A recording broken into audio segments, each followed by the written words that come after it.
Hey, hello and welcome to TK, Coach on the Rocks. And as always, hope you're having a wonderful day. So, today I wanted to talk about a superpower that I think I have, and I think you might have it too, which is forgetting stuff. Yes, you're hearing me correctly. By the way, if I forgot to ask that, you're here, you can wave at me or say hi. I'll definitely say hi back.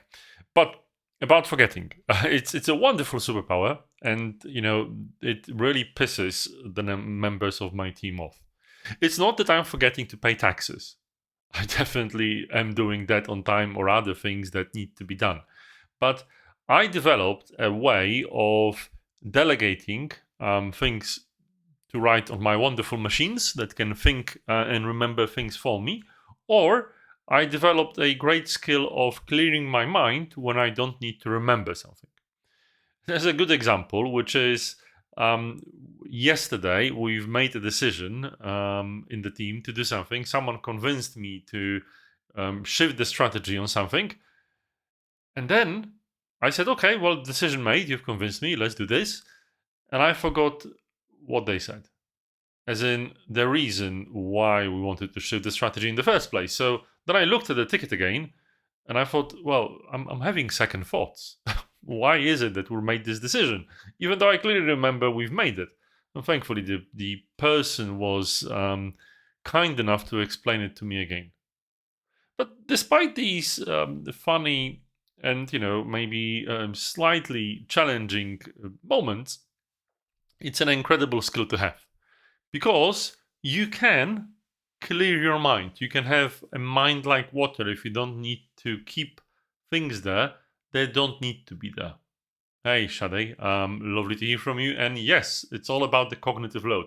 It's our brain is not developed to constantly remember and regurgitate stuff. It is just awful, especially in the current day and age. We can look everything up.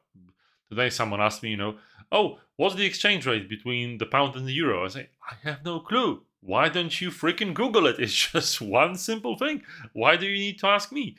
Or I have another example to reduce my cognitive load. It's you might have heard about inbox zero, which is I get a message, I read it, and if there is an action to take, I plan the action. If there is some information, I read it, ingest the information, and then I archive it. So you will get quite frustrated if you try to forward stuff to me, because it will get immediately archived because there's no context assigned to it. And in fact, I'm not going to keep it around to bother me. So I'm definitely going to reduce my cognitive load based on that.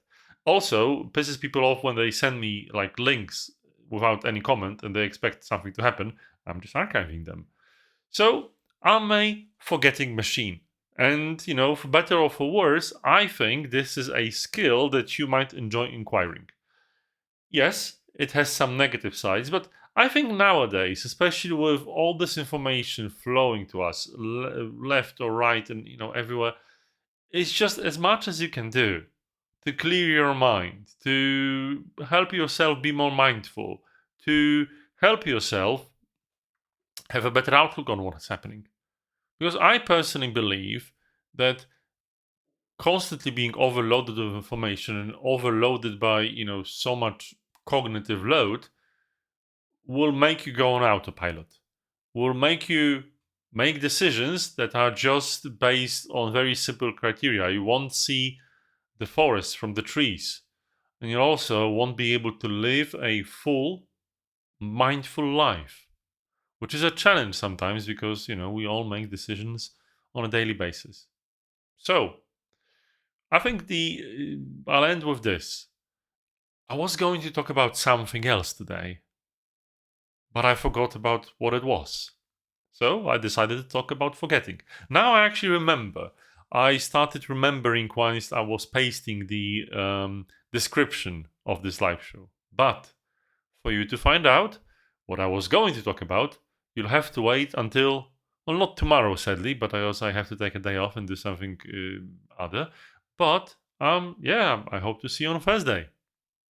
As always, spontaneously on LinkedIn. See you around. Thank you for being here and thank you for watching, and comment if you've got something interesting to say, and thank you, Shade, for commenting. Bye bye.